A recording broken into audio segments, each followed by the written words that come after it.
Okay, I'm sitting here with John Denton from Atlas Insurance, and we're having a swift pint. It's a lovely summer day in the UK, and John's just going to tell you a bit about the company and the services they offer. So, you know, John, why would I want to use Atlas Insurance as opposed to the many online, companies out there where I can get a quote direct? Okay, the difference between us and the larger organisations is we will tell you the things that you're not covered for. Many of the large organisations, they simply cover themselves with lots of summaries of cover that don't really point out the pitfalls of various types of products, whether it's motor, household, commercial, whatever. We focus on those points. These are the most important things. Okay, so I mean, are you really saying that also that I might not be covered if I take all the default choices on some of these policies? Absolutely, yeah. You know, it might be, it's not intentional, but I might be taking the defaults, and I might find that I'm actually not covered when it comes to claims. Yeah, absolutely. Which is why I'm paying for the thing in the first place. Absolutely. I mean, a classic example, if you take, for instance, motor insurance, we transact a lot of motor insurance, we get something like 40% of our business recommended by clients. The little things they like to know.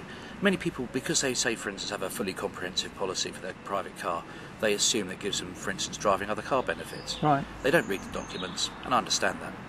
It's not highlighted whether they're covered or not necessarily. People actually will want to believe they have got that cover, that extension, and quite often it's not covered.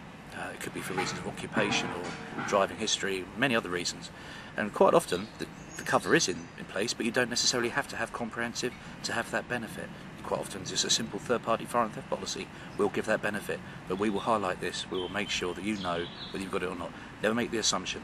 Great, yeah, okay. So what about specialist services? I mean, how can you help people? There's a lot of people out there, I'm quite familiar with people that maybe they've got driving convictions, or they're finding it hard to get cover because of previous claims, etc. They're not actually, they've just been a bit unlucky, to be honest, and yet the main companies won't quote for them. So absolutely, yeah, sure.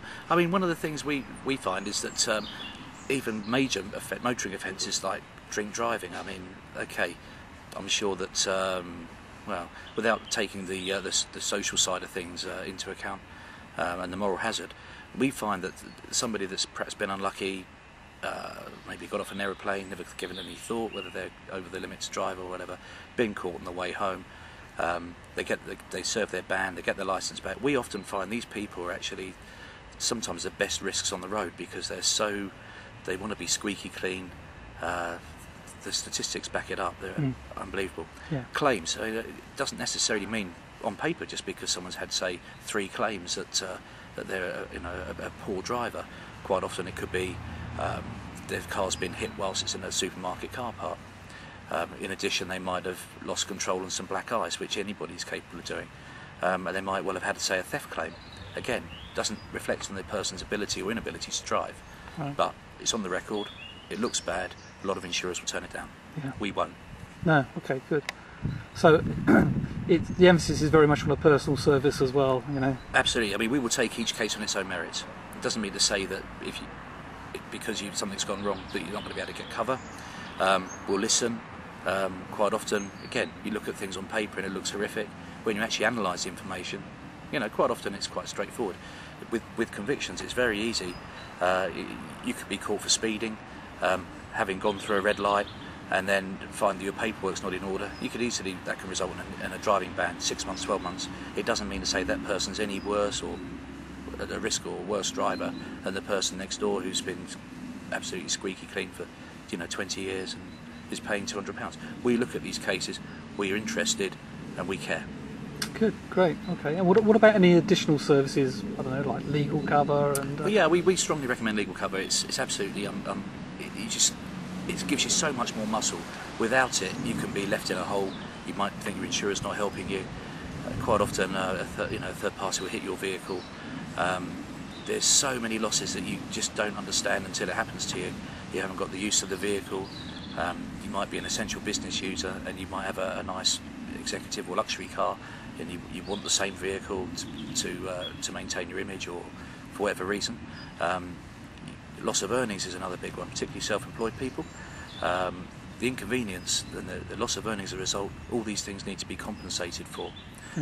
Injuries, just because you've got a slight backache today doesn't mean to say it's not going to emanate into something really nasty in later years. Yeah, and it's not expensive either. That's the Absolutely. other thing. No, we have a fully comprehensive legal policy for £20, which I would say something like 98%. That's £20 a year. £20 a year. Yeah. £20 a year, and it covers it.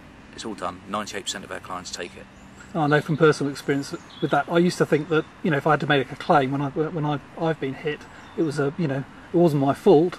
However, you know, I assumed whether I went through the insurance company or through this legal cover that I would get the same value for the car. But what I found was, because they were independent assessors of the actual accident, that they fought hard to get me the actual current market value. Absolutely. I mean, an insurance company, whether it's your own insurers or the third-party insurers, they have a vested interest to keep their claims costs down, and that means that they will, in a lot of cases, try their luck. And if your car's worth £5,000–6,000, it's not unusual to see a very, let's say, punitive offer of, say, £4,000, which, again, if you, as you say, if you're inexperienced, if you've got an independent assessor that can put the true value of the car at that particular point in time, the pre-accident value, and that's what the third-party insurers will have to pay.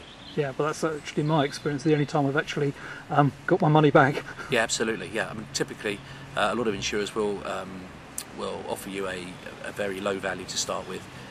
Some insurers actually have a policy whereby they will send you a cheque the moment you've reported the claim if it's a total loss, and they leave it to you whether you bank the cheque or not. Now, a lot of people just bank it and think, oh, that's not very generous, but I can't be bothered to argue, I haven't got the time or the inclination, and it's the wrong thing to do.